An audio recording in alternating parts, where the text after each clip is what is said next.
যুক্তরাষ্ট্রের অভিবাসন বিচার ব্যবস্থায় এক নজিরবিহীন অস্থিরতা শুরু হয়েছে। ট্রাম্প প্রশাসনের দ্বিতীয় মেয়াদে ১১৩ জনেরও বেশি অভিজ্ঞ অভিবাসন বিচারককে বরখাস্ত করার তথ্য উঠে এসেছে ব্রিটিশ সংবাদ মাধ্যম গার্ডিয়ানের এক অনুসন্ধানী রিপোর্টে। অভিযোগ উঠেছে, গণনির্বাসন কর্মসূচি সফল করতে বিচার বিভাগীয় স্বাধীনতা কেড়ে নেওয়া হচ্ছে।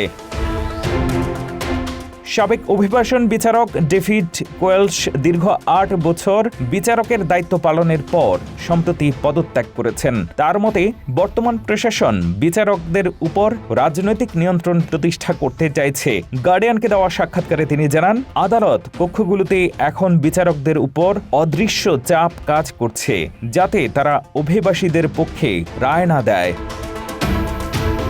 পরিসংখ্যান বলছে ২০২৫ সালের জানুয়ারি থেকে এখন পর্যন্ত ১১৩ জন বিচারককে সরিয়ে তাদের জায়গায় নিয়োগ দেওয়া হয়েছে সামরিক আইনজীবী বা রাজনৈতিক পছন্দের ব্যক্তিদের। এমনকি সান ফ্রান্সিসকো ইমিগ্রেশন কোর্টের মতো গুরুত্বপূর্ণ আদালতগুলো বন্ধ করে দেওয়া হয়েছে।